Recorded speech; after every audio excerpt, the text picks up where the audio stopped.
Hello everyone, welcome back to Chess Comic. Today, we're going to look at a game by international master Josh Waitzkin. Have you heard of him? He's a former child prodigy whose story inspired by the movie Searching for Bobby Fischer. Have you heard and seen that movie? Maybe you can do it after this game analysis. He was actually known for his deep understanding of the game, combining strong positional play with sharp tactical awareness even at a young age. So in this video, we will analyze this game against US national master Edward Frumkin and break down the key ideas that made his play so instructive even at 11 years old. So if you guys are ready, let's dive in. So he is playing white, and of course his opponent Frumkin is playing back. He started by moving the pawn to e4. His opponent played c5. So Frumkin loves to play Sicilian. I have actually played him a few times, maybe 4 or 5 times, and had successful results. Yep.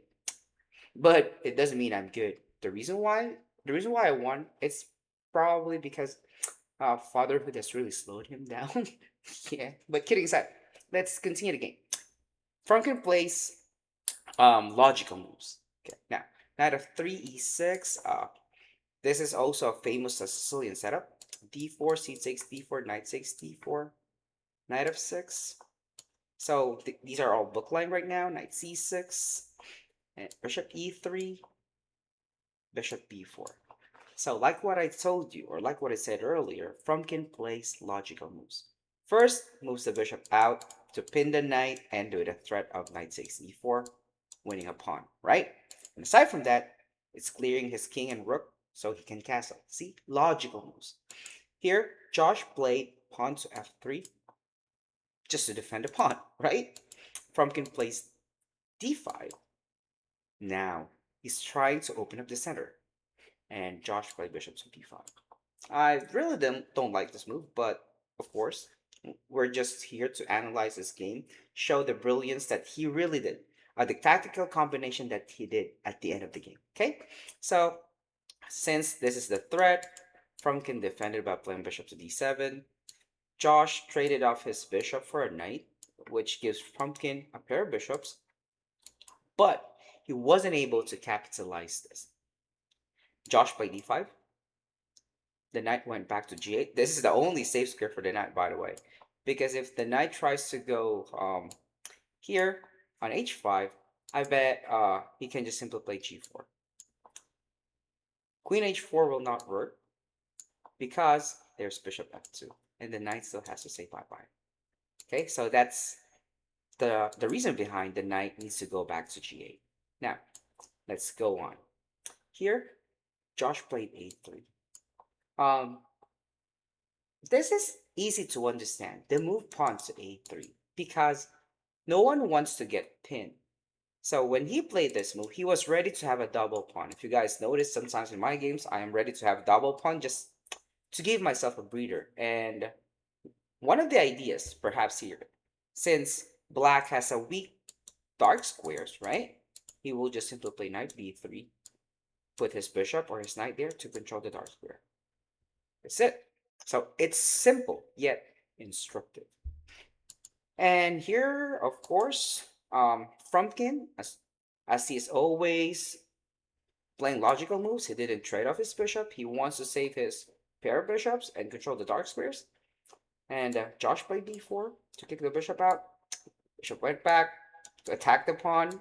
Look at this game. It's just simple.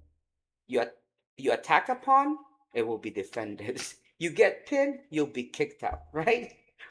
And Frumkin played knight e7, preparing to castle. Of course, Josh played knight a4. Sorry, what's the purpose? You always look for an improvement of your piece, right? And he realized, oh, c5 is a good outpost for my knight. That's why he just simply played knight to a4. Frumkin castle, he just ignored it because for some reasons he knows he can just capture the knight anytime he wants to because he has a dark square bishop. Josh played knight c5 obviously, and the opponent played a5. threatening, and he just played c2, solidify his b4 pawn. Now, remember, we always look for a good spot, right? A good square for our piece. And Frumkin saw that this square, c4, is a good square for his knight. Look at the way he maneuvers. I told you, the way he plays makes a lot of sense. He's so logical. He played knight c8 with the idea of going to b6 and c4. See, he's a good player. He's a strong player. And Josh castled. And knight b6 was played. Josh played queen g4. But now, Frumkin didn't know and realized how good young Josh was, even though at the age of 11. From what I've heard, or from, yeah, during interviews, right? Or from the books that I've read, the moment Josh played Queen G4, he has already imagined and set up what will happen at the end. And this what will amaze you. And this also amazed me. So let's continue. Knight c4 was played, attacking the bishop. Bishop moved back to f2. And not only moving back to f2, but this is a threat. It will go to h4. After the queen runs away, we'll go to f6, pawn to g6, queen to g5, and queen to h6. Let's try to move it then. Let's just say Frumkin played knight d2. So the move bishop h4. Queen runs away to e8. Let's just say, okay? There's bishop f6, threatening mate. Pawn goes to g6. Queen to g5, threatening queen h6, queen g7. How will you stop it? So even though you try to play bishop to d8, the bishop will ignore you. Sorry, the bishop will ignore you. The queen will just go all the way to h6, threaten a checkmate. Even though you capture, there's a pawn, right? Checkmate will be unstoppable. That's how good that 11-year-old kid was, okay? So he was trying to sow a mating net. So now, let's continue. After bishop f2, Frumkin played queen e8 to get out of this threat, okay? Now, Josh played rook f2 e1. Frumkin played bishop to c8, and look at how he plays again. Logical. His bishop is no good or not good on d7, so he was planning to reroute it to a6, so it can control this diagonal, which makes a lot of sense, right? Josh played bishop h4, and since the threat is bishop f6, Frumkin played king h8 just to get out of the pin. And then Josh played a4. I think this move a4 is just a waste move. But as a young kid, his plan is to move his rook to d1. He just wants to make sure his pawn is safe and the knight won't be able to capture it. But as you see later, it doesn't make sense. He should have just played rook a to d1 right away. But let's move on. Bishop to b6 was played. And then he played rook a to d1. Bishop takes c5. Obviously, he has to capture back. And Edward played knight bd2. I mean, not knight bd2, sorry, knight b2 to attack the rook. And look at what Josh did. So he was setting this up, okay, setting this up. He played rook e3. What? A rook sacrifice? So, perhaps, this is what Black was thinking. Okay, I'll capture your rook. If you play rook to g3, right? Then I'll just play rook to g8.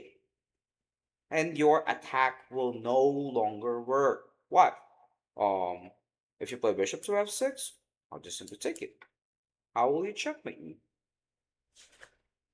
Simple, right? From a logical perspective. But now, let's go back. Edward didn't realize that after taking the rook on d1, in which he did, this is what Josh played. Queen to g7. Wapak. Sacrificing the queen. I'm like, he was like, probably, what the hell is this? Let me capture. I'm forced. I can't do anything. Followed by bishop to f6 check. The king has 1, 2, 3 squares to go to. If the king goes to g8, checkmate in 1, right? So in the game, Edward played king g6, and Josh played rook to g3 check. It continued by playing king h6, and then bishop g7, king h5, rook g5, king h4, and knight f3, check the mate. Whew. Now, let's try to go back, okay? Because there are a few move orders. So after the check, or here, after bishop f6, if the king tries to go to h6, the rook will just give a check. And then king g6, and it will be a transposition, right? Now, the question is, what if the king goes to h5?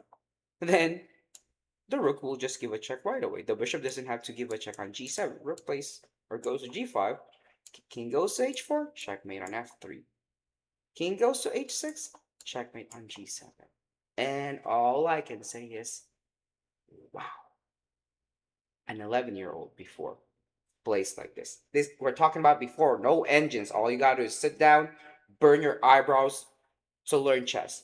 Because now it's totally different because of chess engines. Chess has become fast paced. It has evolved to a different kind of game. But anyway, I hope you guys learned from this video. And if you do, please don't forget to like, subscribe, so you'll be updated whenever I go live stream and post new videos. Until next time, bye bye everyone!